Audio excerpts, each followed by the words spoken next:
Hello, my name's Sally, and I put the picture on the right here, the two round baskets. I put that up quite a while ago, and a number of you wanted to know how I did it, so I promised I'd do a little tutorial, and it's taken me ages, so I'm sorry about that, but these are fun to make, fairly quick, and great for using up scraps and everything. So these are some of the baskets I've made. So this is what you're going to want. You're going to need your box to weave on, of course, and I've mostly used long square or rectangular boxes like this, or cylindrical. Jute and sisal are good for the warp. Sisal is quite hard on your fingers. I think if you're doing a bigger box or you want something that's really sturdy, but harder to work with. And mostly I use jute, and this dyed jute is quite nice. Sailmaker's needles are really useful. You could use large darning needles as well, but the shape of these is perfect. Again, it makes it much easier on your fingers and makes it quicker when you're weaving with the rags. And then obviously you need your rags, fabric strips, scissors. That's probably about all you need. So starting with the almost square box, you need to attach your warp. So that's the up and down thread that you're going to be weaving across. And I'm starting to put a warp round here on two opposite sides. So say sides 1 and 2. So I tie it to itself in a knot, and I go all the way up, across the top, down the other side, across the bottom, and then back up again, round and round and round. And when you get to the end, tie it off to itself again. So you've got the warp on sides 1 and 3. Then you need to do the same for sides 2 and 4. So tie a new warp thread onto itself.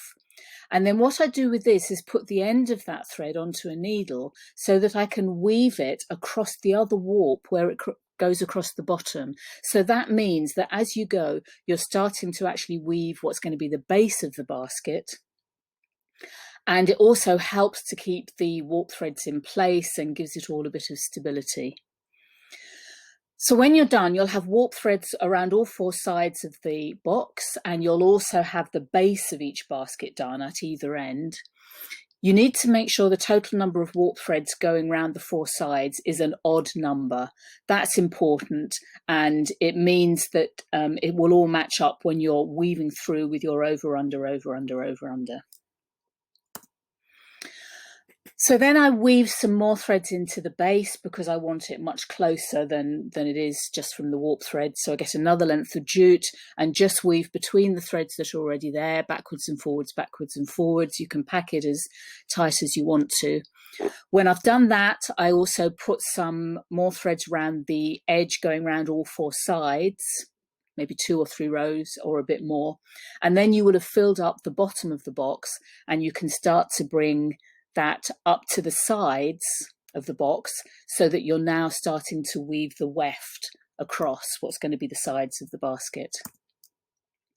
And when you've done a bit of that, as much as you want really, you can start to add in your rags. These have been cut with pinking shears because that's what I was doing when I used it for sewing. They're leftovers. I haven't pinked it specifically to weave the basket. I'll equally happily use rags I've just torn into strips. And weave it across, and this is where the sailmaker's needle again is really useful. And this is the bit where it gets really fun and quick, and you can play around with colours and textures. I use all sorts of different kinds of fabrics, netting, bits of ribbon. I might every now and then put in a row with some more of the jute, and the dyed jute particularly can look nice, you know, if you've got matching colours. The thickness of the strips varies on the thickness of the fabric. So if it was velvet, I'd cut it quite thin, maybe only a centimetre or less. If it's a very fine fabric, I might use wider strips, but you can just experiment and play with it really. This is the basket I wove on the other end of this same box. And this slide really is about a basic weaving technique. I'm putting the needle right through to pull the rag across. However, you don't want to pull it really flat and straight and pull it tight. And that's because if you think about it, these weft threads that you're making with the rags will actually be needing to go up and down, over, under, over, under. So they need to have some wiggle room, basically. So you can see the blue velvet here.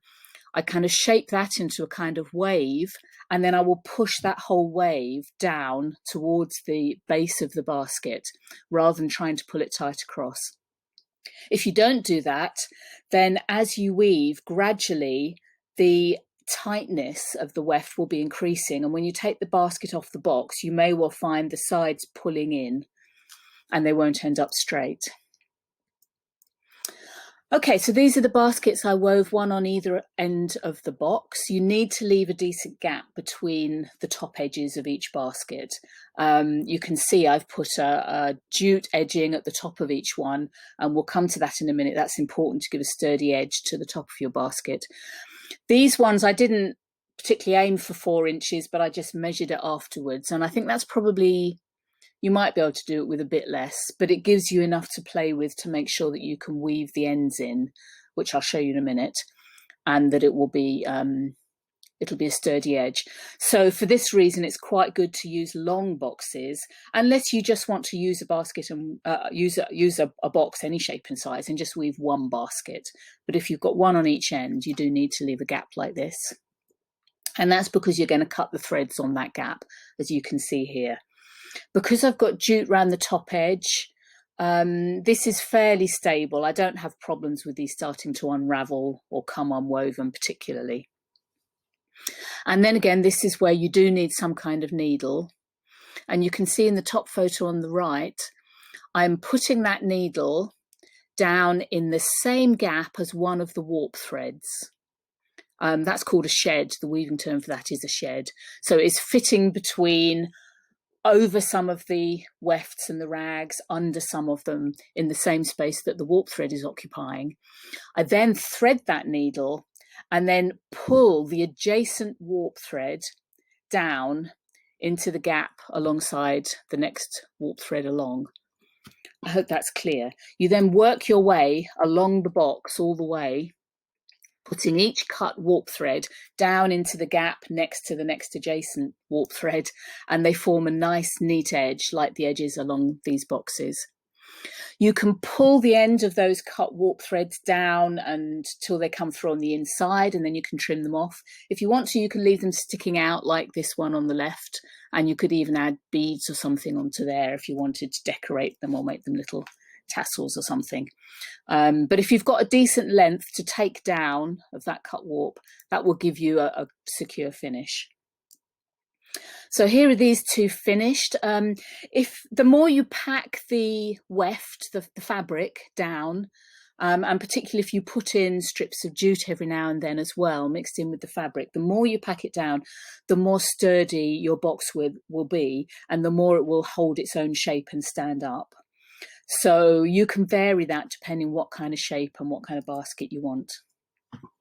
So this is doing the same program on a cylindrical box, same process of putting the warps round. It's a bit more tricky holding them in place because they can slip a bit on the circular. Sometimes I put a bit of masking tape across, and you can see that as they cross over at the end, you want to work them round so they form a kind of cartwheel spoke.